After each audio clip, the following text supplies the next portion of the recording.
Hello everyone. This is a lecture about literary theory focusing new criticism and Russian formalism, and in this video lecture that I am going to talk to you about how new criticism is different from Russian formalism and what are the uniqueness between Russian formalism and new criticism. Is going to the criticism. For new criticism, no, the writers they evaluated the literary work based on the historical aspects, social aspects of the text. But the new critics they are completely different from analyzing this type of literary approach to the they analyzed only how the literary work is written, how the text is written. So this pattern of analyzing or evaluating the literary work that was emerged in America, and the critic focused only the close reading or close analysis of the literary text. So prominent critics in this new criticism, it is John Crow Ransom and I.A. Richards. And John I.A. Richards, who is the first one who created a term practical criticism. And this new criticism, it was first used by J.E. Spincum. He actually spoke in one of his lectures orally, but it was written as a word by John Crow Ransom. So he is the one who coined the term new criticism. It's a term coined by John Crow Ransom, and he is an English professor. In his work, it is new criticism. The main belief of new critics, it is as I have stated, they focused only about the text. They ignore the reader and the author.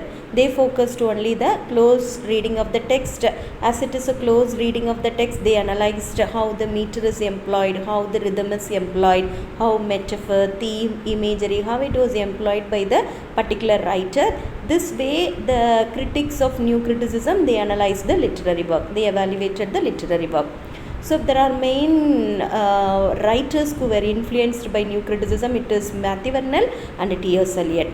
According to this new criticism, they believe that there should not be intertextuality. Actually, the intertextuality is a term that we associate with Julia Kristeva. So the new criticism, they strongly oppose this the intertextuality connection of the text.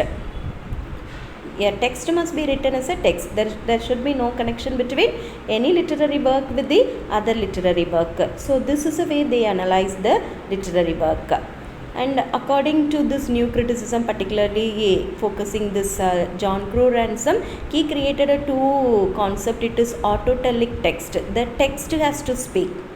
So this is a way a writer has to analyze the text. And one more thing, it is close reading of the text. Close reading of the text, it's a deep analysis of how the literary text works. So there are other two prominent figures in new criticism. It is Wimsatt and Beardsley. So we know very well that they write together. They are important people, and their main contribution to literary criticism, it is Verbal Icon. It is an iconic work that was released in 1954. So in this book, they created two important concepts or terms. It is intentional fallacy and affective fallacy. Now I am going to talk to you about formalism. As I have stated, formalism, it is completely unique. There is no much dissimilarities between formalism and new criticism. Both are same only. Their approach is similar. And what is the difference between formalism and new criticism? It is formalism that was immersed in Russia and new criticism that was immersed in the America. So their approach is similar. They analyzed, like new critics, they analyzed metaphors, similes, syntax, the formal way of analyzing the text. This is their normal approach of dealing the literary work. So the difference between new criticism and formalism, as I stated, new criticism that was started in 1920s in America, and Russian otherwise formalism that was started in Russia and France. They both in Russia and France, the formalism that was started in 1915. So the concept of Russian formalism and new criticism both are similar. The only difference is the country. It was formed in Russia, that was formed in the new criticism was formed in the America. So the Russian formalism associated with the three societies. One is Oborjaz, study for the Society of Poetic Language, Moscow Linguistic Circle and Prague Linguistic Circle. So let's see the prominent figures in the Russian formalism. Russian formalism, we have a very important person associated with the Russian formalism. It is Roman Jakobson. So he is a pioneer in structural linguistics.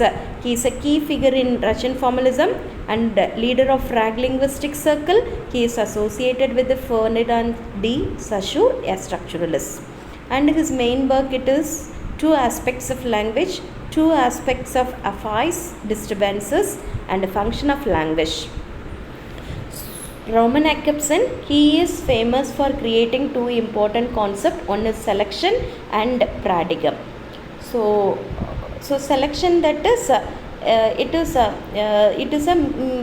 selection. It is the critic, he has to select what is the appropriate word that he can use for writing a particular thing.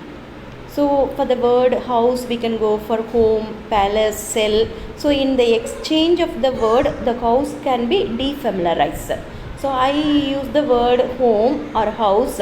So if we use the word shell, so it is somewhat defamiliarized. When it is defamiliarized, it becomes a new concept according to the Roman Jakobson. So the paradigm, it is the selection of the new words and combination. It is the writer must know how I can combine all these things. So it is a changing the prose language into poetic language. So this what they analyzed in this in Russian formalism. I hope this video lecture, it will be clear to you.